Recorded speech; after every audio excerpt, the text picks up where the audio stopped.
Hare Krishna, Krishna Krishna, Hare Hare, Hare Rama, Hare Rama, Rama Rama, Hare Hare. Hare Krishna, Krishna Krishna, Hare Hare, Hare Rama, Rama Rama, Hare Hare. Hare Krishna, Krishna Krishna, Hare Hare, Hare Rama, Rama Rama, Hare Hare. Hare Krishna, Krishna Krishna, Hare Hare, Hare Rama, Rama Rama, Hare Hare. Hare Krishna, Krishna Krishna, Hare Hare, Hare Rama, Rama Rama, Hare Hare. Hare Krishna, Krishna Krishna, Hare Hare.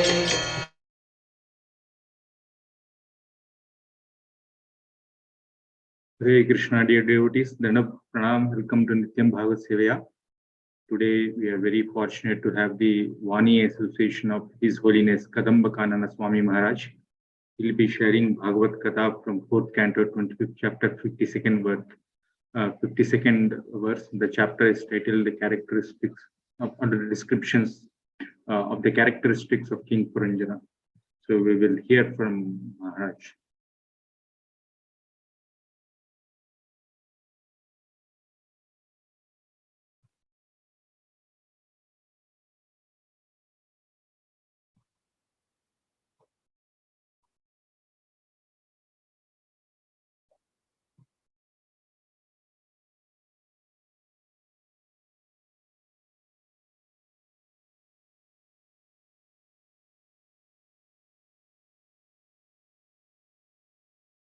Bhagavate Vasudevaya.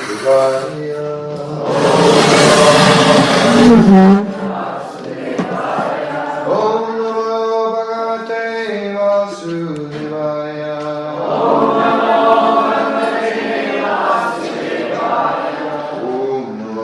Bhagavate Vasudevaya.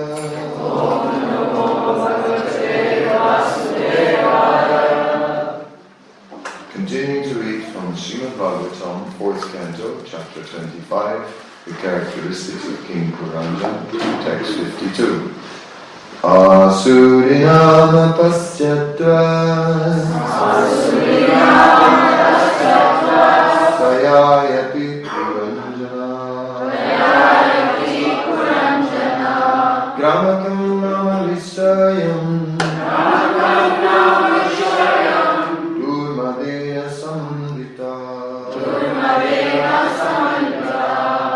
Asurinama pasyatva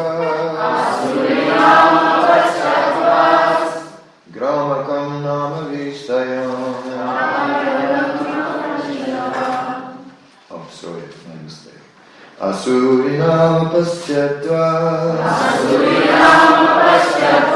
Sayayati Puranjana Gramakam nama visayam Durmadena samvita.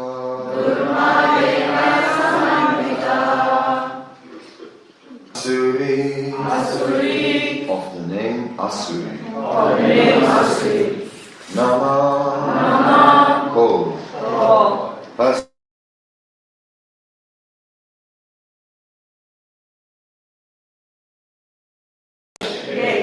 Taya, by which Yati, used to go. Puranjana, King Puranjana. Gramaka, of the name Gramaka. Nama, called. Visayam, the city of sense enjoyment. Durmadena,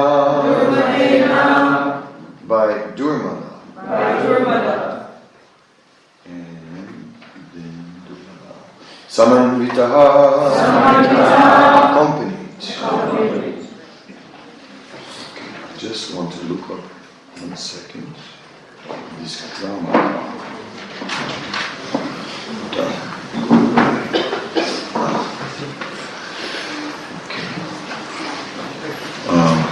Translation. On the western side was a gate named Asuri. Through that gate, King Puranjan used to go to the city of Gramaka, accompanied by his friend Durmada. The gate on the western side was known as Asuri because it was especially meant for the Asuras. The word Asura refers to those who are interested in sense gratification, specifically in sex life, to which they're overly attracted. Thus Puranjan, the living entity, enjoyed himself to his greatest satisfaction by means of the genitals. Consequently, he used to go to the place known as Gramaka. Material sense gratification is also called Gramya, or the place where sex life is indulged in.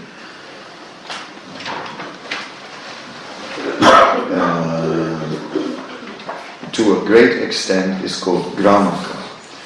When going to Gramaka, Puranjan used to be accompanied by his friend Durmada. The word Visaya refers to the 4 bodily necessities of life: eating, sleeping, mating, and defending. The word Durmadena may be analyzed in this way. Dur means dusta, or sinful, and Mada means madness. Every living entity who is in contact with material nature is called Mada, or mad. It is said, Pichasi Payayena Mati Chanahaya Maya Grista Jigrahaya Se Baba Udaya Prema Vivarti. When a person is haunted, he becomes practically insane. When one is in an insane condition, he speaks all kinds of nonsense. Thus, to become engaged in sense gratification, one has to accept a friend who is Durmada, or badly affected by the material disease. The word Asuri Nama Paschatvaha are significant in another sense. The sunrise is first visible from the eastern side, the Bay of Bengal, and gradually progresses towards the west.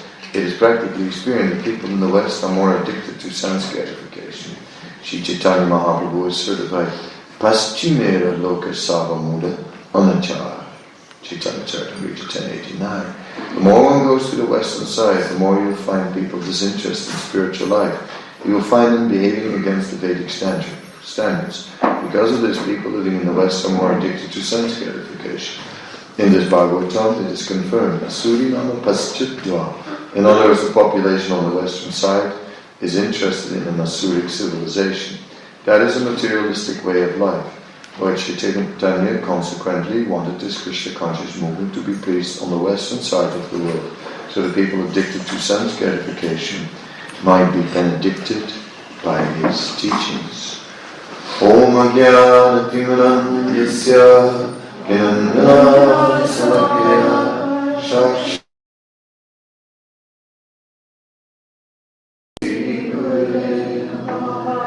Shri Chaitanya Sthapitam Tale Swayam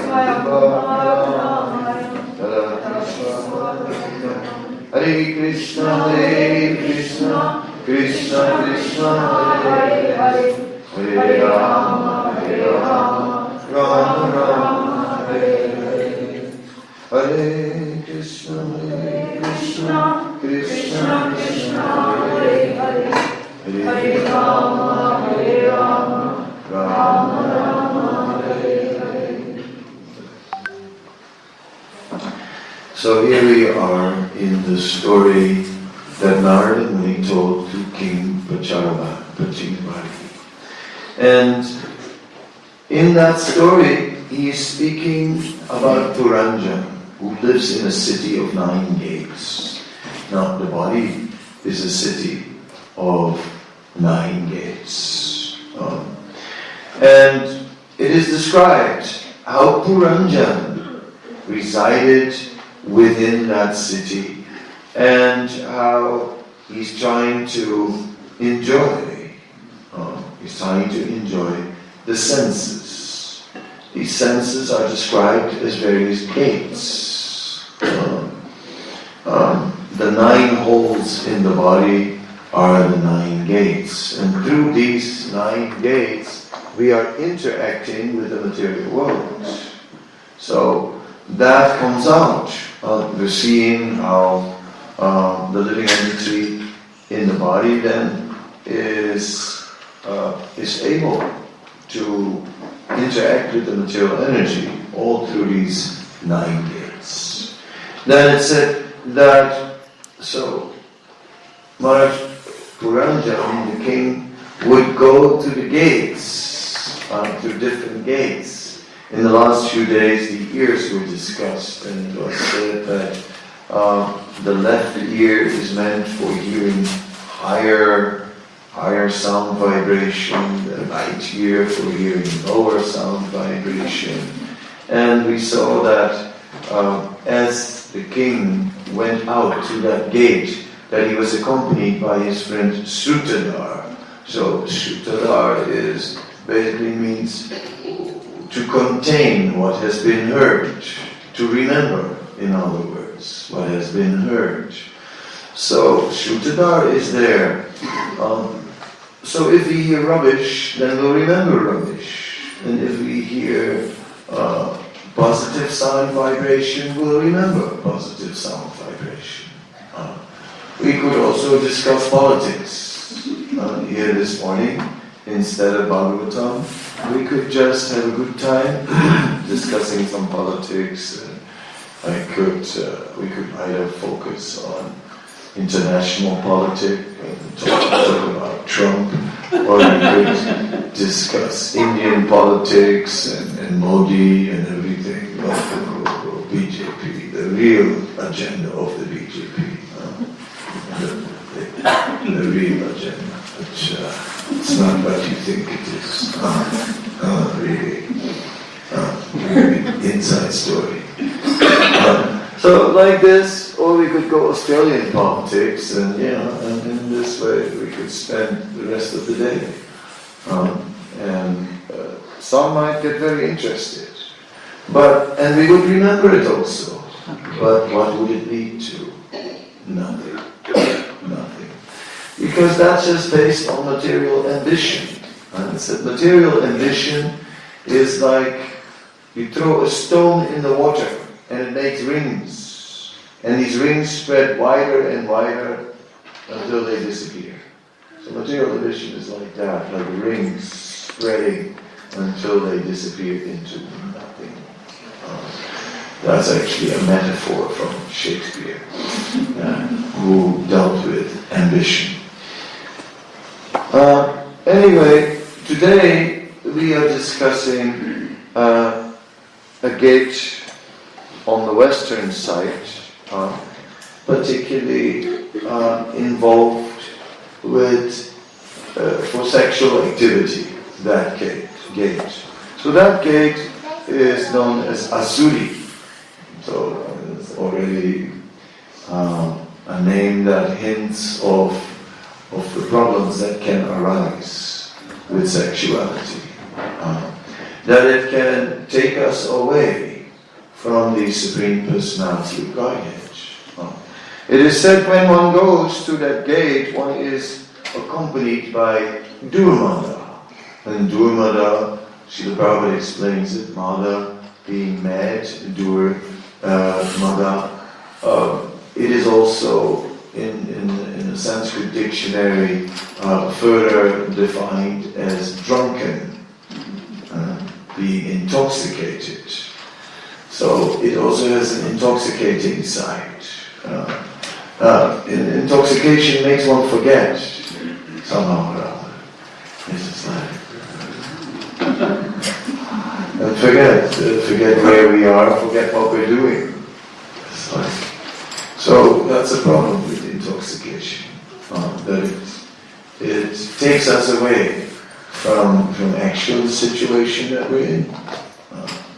And that's why you see all these, when you're driving, testing for drugs or testing for alcohol, because drunken driving is dangerous, because we are somewhere else. So not only is drunken driving dangerous, but when we get drunk, intoxicated by sense gratification, then also we are in danger. Because we forget.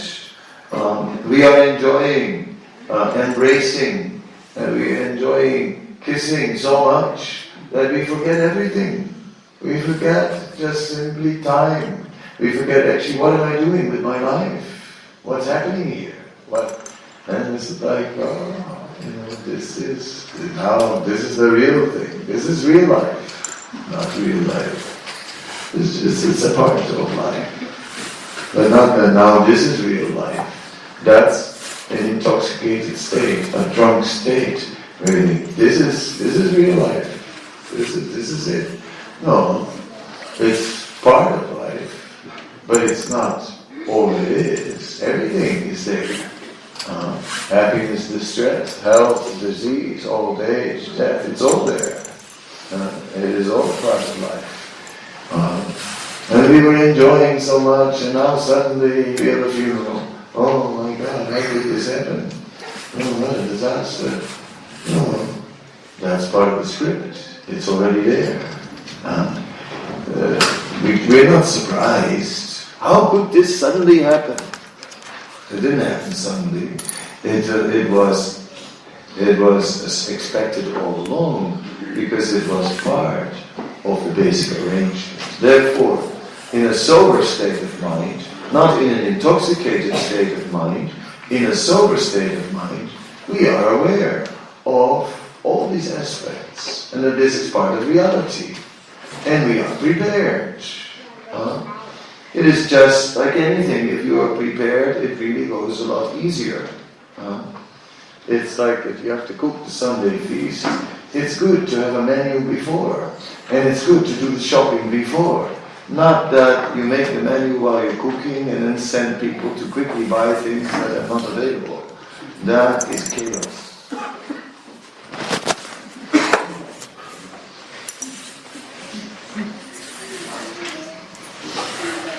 Is there? You're sitting on top of God. You're fine. Anyway, that's chaos. So, therefore, people in material life are all becoming infatuated, which is another word for intoxicated, and as a result, forgetful of the reality of life. Srimad Bhagavatam is bringing us that reality of life. In Vedic scriptures, death is not hidden as a topic, although it's an unpleasant topic in the eyes of many, but it is not hidden, it is discussed. Especially in the Western world, it's a taboo topic. We don't talk about that until it happens. I mean, we try to act as if it doesn't exist. But this looks a really smart approach. Why talk about misery? Hey, let's talk about fun. And nothing unpleasant. Yes? But then when the unpleasant comes, then it hits your heart. Whereas if you have thought about it before, well, then you can deal with it better. Logically. Yes. Therefore, in transcendental knowledge, we are aware of this. So,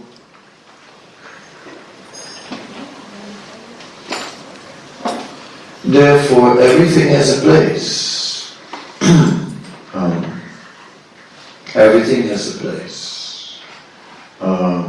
It is natural that when we get of a certain age, that boys are attracted to girls and girls are attracted to boys. That is nature. That's not something that we deny, not something that is taboo. No, it is something. It is part of society. But how are we going to deal with this attraction? If there is just if we just acting in relationships without anything else, then what is the result of such relationships? They're not beneficial. Therefore, in practically all civilizations of the world, the institution of marriage is found. And marriage then is a life of commitment. It is a long-term thing. It is about not only about short-term enjoyment, but it is also dealing with the result, children, bringing up children, and in this way, building a whole life. That's another thing. So, and there we can, their sexuality can have its place, but at the same time, it cannot be the first priority in life. There are more important things than sex. In the modern Western world, if you'd say that, not everyone would agree with that. Yeah, a lot of people say, well, I think it's the best thing there is in the world. It's the best there is. And in India also, there are people who are acting in that way, plenty. Because now also transcendental knowledge gets lost, and the Asuri Bhav, the demoniac consciousness, is also now coming to the forefront. Ishwaraham aham bhogi, I am the controller, I am the enjoyer, and that is the purpose of life. Enjoy as much as you can. And we are tired of that dry philosophy. We also want to enjoy now, like everyone else in America. Yes. So India has come to that also very much, and that's why practically every Indian has some relatives in America. I tell you, if you don't have relatives in America, you are not Indian. That's the situation. Yes. And you have to visit them also. Developing. Huh? Developing as you can. I see. Yes. Yeah, so in this way, we have an embassy in the West. Now here Bhagavatam, we find a description. Srila Prabhupada explains, just like the sun is rising in the east, and then moves towards the west, and there the sun sets. So the sun represents light, represents knowledge, and darkness represents ignorance. So when the sun sets in the Western world, it is the domain of ignorance, the domain of forgetfulness, just no knowledge, just never thought about these things. Right? And there we see, and here we are in Australia. So of course you say, yeah, but like Australia actually from India is southeast. It's not west. No, it is west. It's like it begins, east is in India, and then you go around. So Japan and China is west. It's far west. That's the far west. It's not the far east. It's the far west. From the sun's perspective. The sun starts in India and goes around the world and then comes all the way around. So Australia is far west. With big ignorance, if you didn't notice. And it is true that these things are there. These things are happening. That the modes of material nature are manifest. Because the different countries in the world did not just come about by some historical development, by some historical evolution.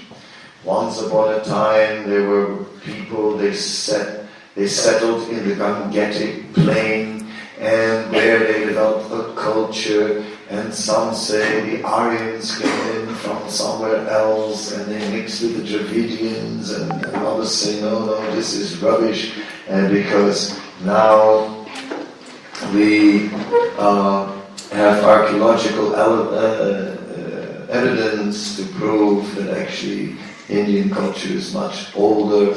We have discovered the Indus Valley and there's ancient civilization, so this whole theory that the Aryans came from somewhere else is false. Anyway, all those kind of theories are basically indicating that a culture gradually developed. And then in Europe you had the Germanic tribes, and these Germanic tribes, they gradually developed and they mixed with some other tribes, the Celtic tribes, and who came from Ireland, and then you got the British, a mixture of Germanic and Celtic tribes. And then on the other side you had the Germans and the Dutch and the Belgians, and they were like pure Germanic, right? Blue eyes, blonde hair, the whole thing. So like this, the whole world is divided up, and we think everything has sort of historically, gradually developed. That is rubbish. Now you learn such rubbish in school. See, not everything you learn in school is true. It's a shock. Not everything you learn on the internet is true. Not everything you Google is true. No, really. I mean, sometimes Google is wrong. Yeah. So these things are difficult to digest. It's kind of shocking. Right? Sometimes Google is wrong. Oh my God. Oh my God. That's terrible. Yes. So just that you know. Anyhow, the fact is that actually the different cultures in the different countries of the world are coming about inspired by Krishna. That they are simply already there as facilities for different souls with a different kind of mentality. So India is supposed to be Punya Bhumi. Of course now it is Kali Yuga Punya Bhumi. So it's still Punya, it's still like the Punya is still there, but everything is ulta, right? Upside down. It's like when Mickey Mouse came for the first time to India, he was received in Delhi on the airport. Mickey came by plane, big Mickey costume, and Mickey was in India. And how was he received? With puja. They offered arati. In Bengal, we see processions which look just like deity processions. And little girls walk in front and they carry a plate and they have like a little flame on the plate, right? And there's a whole row of them, right? And walking like this, and behind there is a chariot, and it's nicely decorated with flower gardens, and on there is a picture of Karl Marx. Because it's Bengal, the communist state. Right? So like this, it's interesting how it is still Punya Bhumi, but Kali Yuga, Punya Bhumi. It is all kitchery, it is all getting mixed up. That's the situation, and no one knows what they do. Srila Prabhupada gives the example of the marriage party. And there's a mother, and she's making arrangements for the marriage of her daughter, and everything, she's checking, everything is there, and everything is fine. Then, just last minute, minutes before it's all supposed to start, suddenly there's a black cat in the middle of the Yakishama, a black cat, and that's not auspicious, black cat. So, what to do? Anyway, it was too late, so there was an empty flower basket. She just took the flower basket, put it on top of the black cat. And fortunately, during the whole marriage, whole marriage. That cat was quiet. It didn't meow. Imagine it would meow like that. Everyone would have been shocked. No, there was nothing. So everything went well. 30 years later now, the daughter herself was, arranging a marriage for her daughter. So, checklist, we got this, the other thing, everything is there. And then, oh my God. What's wrong? We forgot one thing. What is it? You need a black cat. No, we need a black cat. It's like, so. Since then, in every Indian marriage, there is a black cat. And India is full of black cats. And everyone's doing, this is how it is supposed to be done.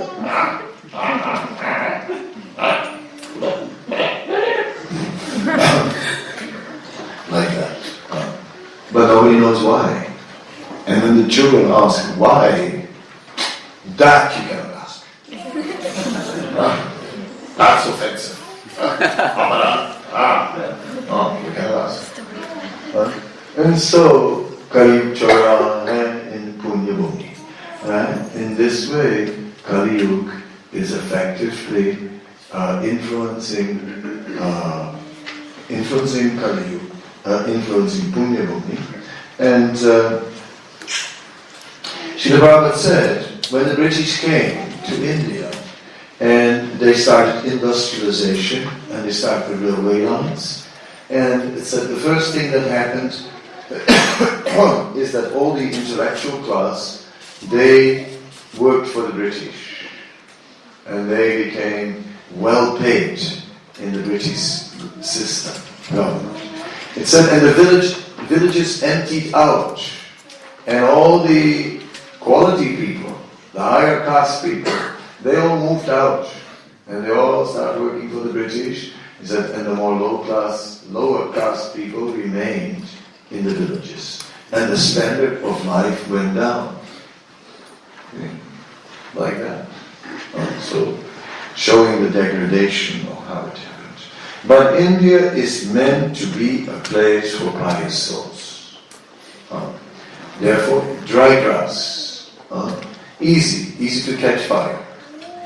You just a little bit about Krishna, and the people, yes. The West, it takes a little longer. Krishna? What? What's that? Soul? Who's got, is that a kind of music? Or what? It's all like far away spiritual culture, not so in the center. So that is there, but the Sankirtan movement changes everything. The Sankirtan movement is so potent that it doesn't matter where anyone comes from. Immediately he is lifted up to the topmost platform. He's going beyond ritual. Whereas mostly in spiritual culture, people are steeped in ritual. The Sankirtan movement takes us beyond ritual. Suddenly, spirituality with taste and with knowledge. Those are two things that in India are not always there. Samsara sagare yamna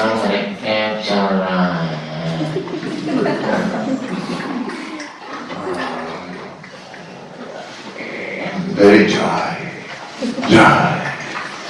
very dry. But we have to sit there because it is a religious ritual. So your mother wants you to do it. You have to go.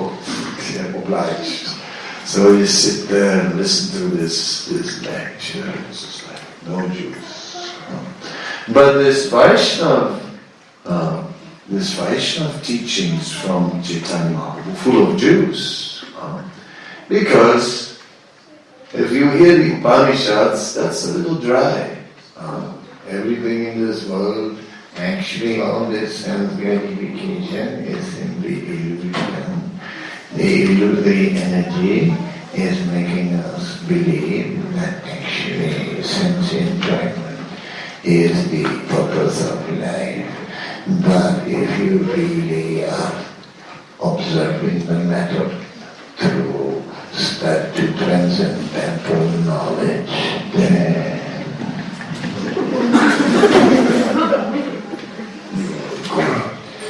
it's hard to stay awake. But Krishna is interesting. Krishna, he steals. He does. Oh yes, and they do everything to stop him. Oh, there are pots with butter and yogurt hanging off the ceiling so that they can't get to it. But they're smart, these boys. They make a human tower.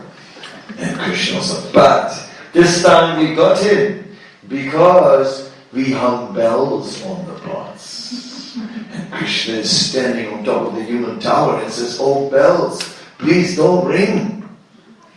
Bells agree. Krishna takes the pot.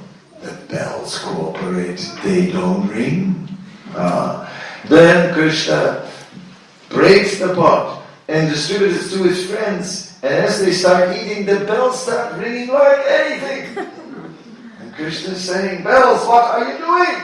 This is like, well, you're eating. We're supposed to ring when you're eating. In this way, yes, when Krishna eats, bells are ringing. What to do? So there's some juice there, there's some fun there, it's not so dry like Upanishads. In this way, the Sankirtan movement is based on taste supported by transcendental knowledge, but not just dry knowledge. And Kirtan, full of ras, yes. So in this way, there's all kinds of taste, yes. Before I was involved in Krishna consciousness, I was searching a little bit for something spiritual. So one day, I went to a Buddhist monastery. Okay, and it was a place, it was a tower, big tower with water around it, and a bridge. And they let you in at night, and at 7 o'clock at night, they come in, at 8 o'clock they pulled up the bridge, and they wouldn't let it down till 10 o'clock the next day. You were in. Anyway, I thought, I can swim. So I'll take the risk, so I went. And I stayed the night, I had to get up at 4 o'clock, it was okay. Then we had to sit down and chant some mantras, and then do some pranayama. Breathe in, breathe out.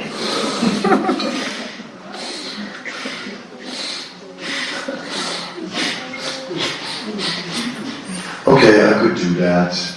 Wasn't too bad. But then, after the whole session, it was time for breakfast.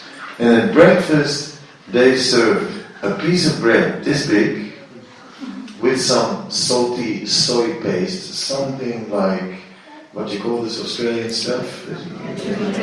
Vegemite, right? Something like Vegemite, And, you've got to be born into it to appreciate it. I'm not.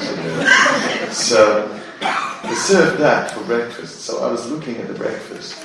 First of all, when I looked at the size of the bread, I knew this is not going to do it. This is not going to work. I'm going to be hungry, right? So, and then I looked at it, and then I looked at what was on top, and I go, that's not going to do it either. That's not. So I wasn't convinced by the breakfast. And then I started to philosophically think about the breakfast. I was thinking, why? Why do they have to serve a breakfast like this? Right? Why this process of self-denial? Why does spirituality have to be a process of self-denial? Why does it have to be unnatural? I said, no. I think that's not the path. I think the path has to be that one's nature is engaged And so I was the first one waiting for the bridge. 9:45, I was standing at the bridge, I couldn't wait for that bridge to go down. I said, I want to get out of here and eat something. Have a real breakfast, and I did. As soon as I was out there, got something more to eat, my God. Now, Krishna consciousness is not unnatural. We do recognize that there is a pure nature and an impure nature. We do recognize that part of our nature has become intoxicated by the material energy, and therefore that we have to overcome some habits that have formed. Intoxication means you get a habit. We know. Drugs, it becomes a habit. And then you have a problem. Drug problem. Alcohol, habit. Bottles hidden everywhere. No one watching. Chewing peppermint so they won't smell, but we can see it. Here's Dr. G again. You have to be quiet. Yes. It says smoking also, so we can go with all this if you want to in detail. Why, is there anyone smoking here? Huh? What's that? Flower instead of smoking, yes.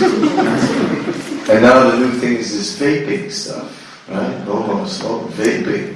And now they find out that this vaping causes a type of lung cancer which is so aggressive they can't treat it. Yeah?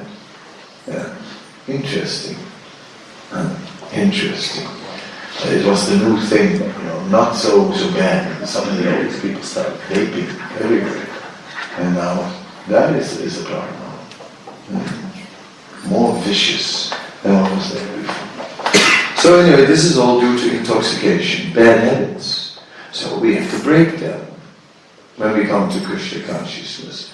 So that's maybe a little bit unnatural, but then it becomes, but not that we have to stop using our senses. We have a tongue. And kids like to show their tongue. It's a well-known thing. Yes. But the tongue is not only for showing, we want something on the tongue as well.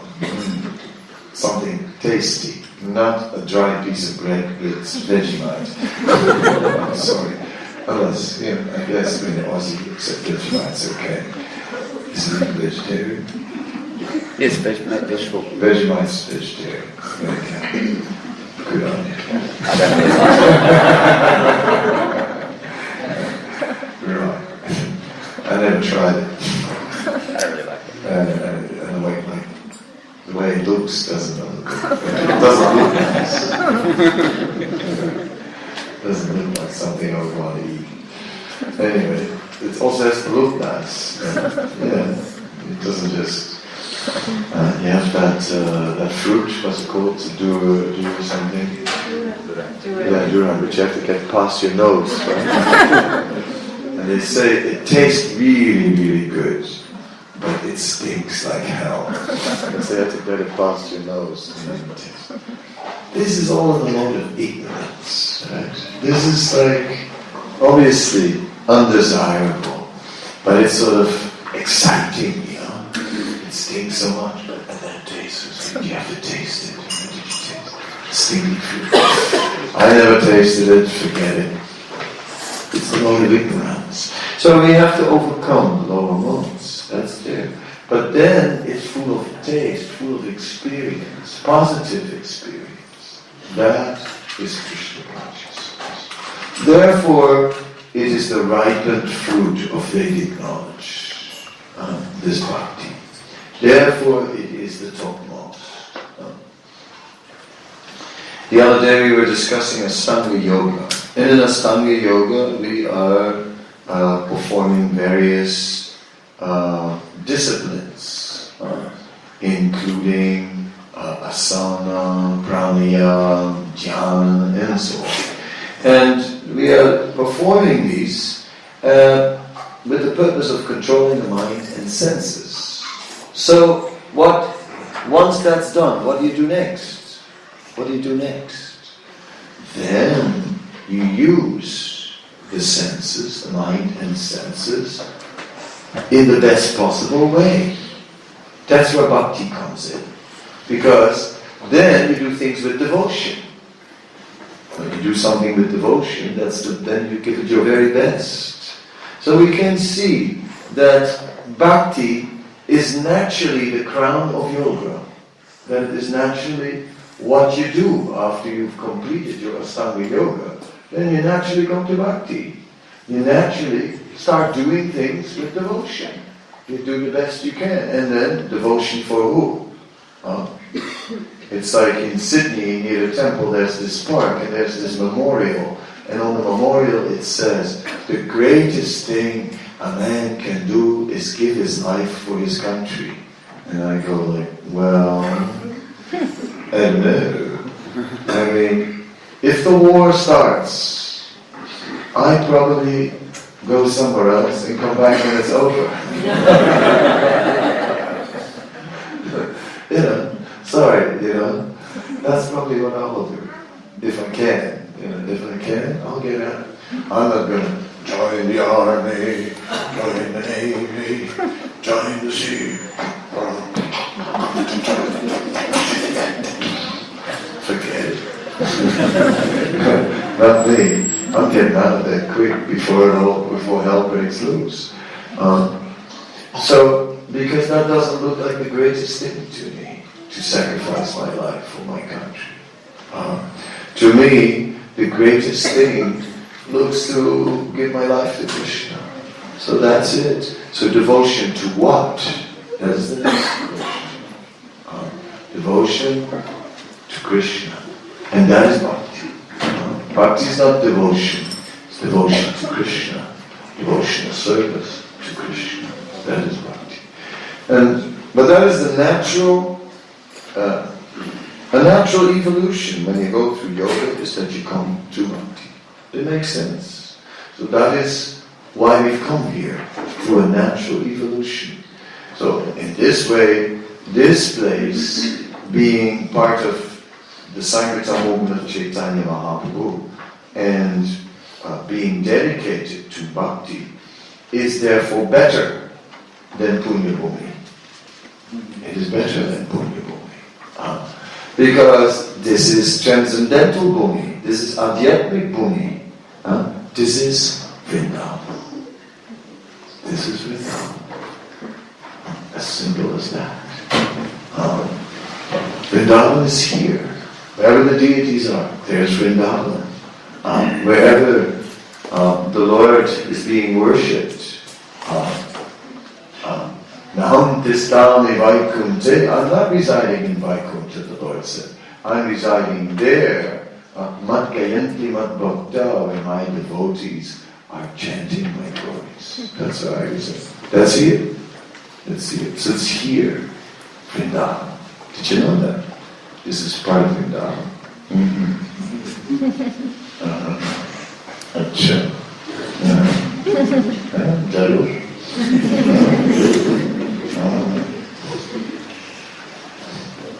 Okay, कोई प्रश्न? Any question? Any comment? I am here, yes. Yesterday, the same thing you I did the same thing. Same class every day. I'm just trying to contrast the point.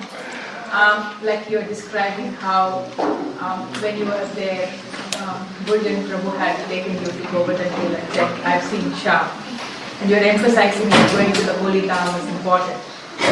And now the same point is coming, that this is Vrindavan. We keep hearing that wherever. Yeah. So, is there, so this place could be Vrindavan, is there a special, again, mercy going to the holy town, actual Vrindavan? Is there a difference still? If we have the eyes to see, if we have the eyes to see, then we can see that this Vrindavan and that Vrindavan is non-different. but who can see? Just like Lord Brahma, he heard Bhagavatam in Chatu Sloki, in 4 slokas. But when we hear these Chatu Sloki, we don't get the same realization as Brahma. We need to read 18,000 to get it. That's the situation. So, yes, there's no difference between the Vrindavan here, the Vrindavan there. But when we go there, there's more manifest, more visible to us. There are many, many devotees, and these devotees are all maintaining different places where Krishna performed his pastimes. We can see devotees have built many temples, many ghats, many kunjas, many kundas, so many places are there. And the devotees are all maintaining these places for other devotees. In this way they're serving other devotees who can go there and more easily remember Krishna. Then, of course, when the final dissolution comes, then Melbourne will be no more, and this temple will also be no more. But Vrindavan will still be there. Then this Vrindavan and that Vrindavan will just be the same and will merge. So Holy Dham is eternal. Therefore going to the Holy Dham is not an ordinary thing. It is a neglected thing. I am here particularly coming as an ambassador of the Holy Dham because I joined Krishna consciousness in Vrindavan. And that means something. So I'm a Vrindavan devotee. You have like Sankirtan devotee, they do book distribution. I'm also a Sankirtan devotee. I still sell sets of Bhagavatam today. For in case last night we had a program, I offered sets of Bhagavatam. I said I will sign a set of Bhagavatam and I'll bless your baby as well. So, you can still get a set of Bhagavatam from me today. I also have a book about Vrindavan, which I'll sell after the class outside. But the point is, we need the maximum mercy. Vrindavan is one of the 5 principal limbs of bhakti. There are 64 limbs of bhakti. These 64 limbs help us to cultivate love of God. 5 of them are the most important, including Mathuravas, residing in the Dham. The Mahatma has a whole alphabet that we went through the other day. Remember, A, B, C, D, and E, we solved it also. She solved it very expertly. Entry to the... What? Entry to the... What was A? What is A, B, C, D? Quickly, A. A is association, B is Bhagavatam, and D is Bhagavata. And C? C is chanting. Holy name. D? D is deity worship. Deity worship. And E is Entering the Holy Dham. So, these are the 5 principal limbs of bhakti. So, Vrindavan should be there, Mayapur is saying. Very much part of our life. Prabhupada organized a festival there, and he said the devotees should go there once a year and attend the festival. Prabhupada said they should come once a year because in the Western world, one picks up some contamination and then they become purified in Vrindavan and again revitalized in their spiritual life. So it's a place for spiritual nourishment and rejuvenation. You must go to Vrindavan. It's when any of these 5 principal limbs of bhakti are a little bit performed, one very quickly develops love of God. If I'm here today for sitting like this as a sannyasi, it's especially from what I got from the dance.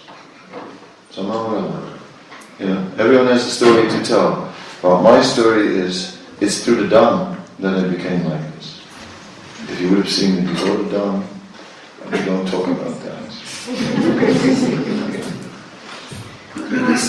follow-up question then, how much do those 5 elements, How much? how significant are those 5 primary practices to our preaching in the West? Very essential, very important. These 5 principal limbs are very important. We see that Srila Prabhupada built the morning program around these 5, basically. Yes. Why did he always chant Jai Ram Madhava Kunjabihari? That song completely invokes the presence of Vrindavan. Every day, Bhagavatam, Kirtan is there, Japa, plenty of chanting, gorgeous deity worship. Where do you see such deity worship as in these temples? They tell you in some temple, in our temple, every Ekadasi we are changing the dress of the deity, and we are going, oh. Only on Ekadasi? So where do we see such a standard? Where do you see this? Some temples, the door opened. Old Pujari and a Gamsha goes in quickly. Finish. Puja ho gaya. So these 5 are important. Are you satisfied? You're looking at, both. She's looking. Slightly confused. From what I'm getting is that we are trying to create the Vrindavan atmosphere here. So it is definitely Vrindavan in that sense. Yes. But the Holy Dham is the Holy Dham because of the amount of deity worship that is being done. And No. Krishna being... Not because of the amount of deity worship that's being done, because it is the eternal spiritual Dham that is eternally manifest. That's why. There's no difference between Golok Vrindavan, Boma Vrindavan, it is eternally manifest. But that doesn't answer the question why we keep calling such places also Vrindavan. Because the deity, when the deity comes, the deity brings Vrindavan with it. See, when we travel, we also bring some luggage. We bring a suitcase, no? 20 kilos. You buy some extra kilos. So when Krishna leaves Golok, he also wants to take something. But because he's Krishna, he takes everything. So wherever Krishna appears, the spiritual world also appears with him. Alright, think about that. Now the other question, these 5 limbs are essential in how we present our Krishna consciousness. Those are the main nourishing things. And other things are also supporting. If you look at the 64 limbs of Bhakti, I'm sorry I cannot memorize 64 things and rattle them off like that. My memory is not that powerful. But I can give some. There are many that are relating to the deity. That one should offer seasonal fruits to the deity. Okay? One should not chastise someone in front of the deity. One should not be angry in front of the deity. One should not cry about some material misery in front of the deity. So these are some things. So if there's a procession of the deity, one must follow that procession. So there are many injunctions amongst the 64 limbs which are given. But even if we don't follow all these others, but the 5 are like the most important. And they are really the most. So we should definitely present these 5 limbs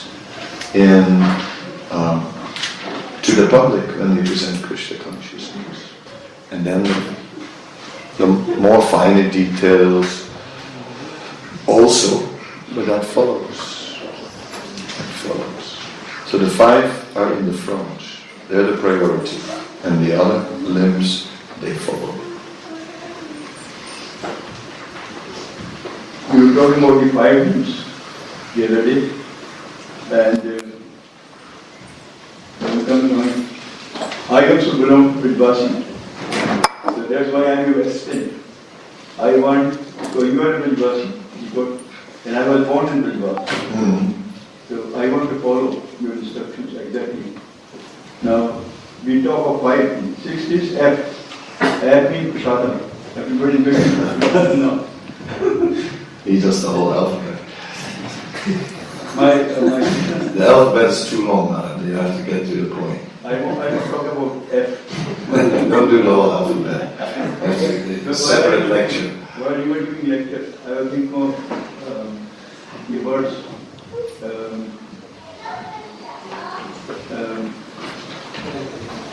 Ye yathamam prapadanti tamvere dham. So do you want to give comments about it? Ye yathamam prapadanti tamvere dham. Yeah, he says, as you surrender unto me, I reward you accordingly. So that's clear. And then we see that the gopis, they acted so extraordinary that Krishna says, there's nothing in my possession that I can offer, naparaya. So, and we are following in the footsteps of the gopis. So we go beyond ye yatamam prapadante. We try to offer everything to Krishna, everything. And then you are in Vrindavan, and only then. Because actually one cannot really be born in Vrindavan. One can only attain Vrindavan through pure devotional service. Hare Krishna. Okay, so if anyone wants to meet me outside to get some Bhagavatam or some books, I'll be there. I have books about Vrindavan actually. So it will be a pleasure. Thank you very much. Srimad Bhagavatam.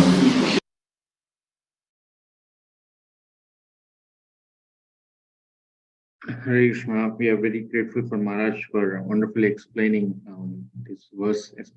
Some points that I could hear clearly that are related to the sense gratification, wonderfully explained by Maharaj. Like spirituality is not a process of self-denial. I think that's an important point. Generally, everyone considers that, but Maharaj has wonderfully explained that. But spirituality is actually engaging one's senses according to one's nature and using one's senses in the best possible way. Anyone would like to share any points quickly or any reflections? Please do so.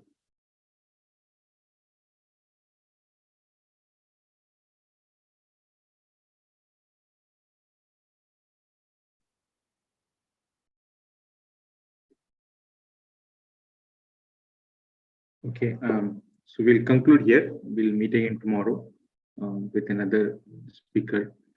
So till then, I think today there is, you would have noticed there is a speaker today. His name is Sundar Sham Prabhu. There is class in the evening from 7 to 8, and we also have class from him tomorrow morning from the temple. We'll conclude today. Vancha kalpatarubhyascha kripa sindhubhya eva cha patitanam pavanebhyo vaishnavebhyo namo namah. Ananta koti Vaishnava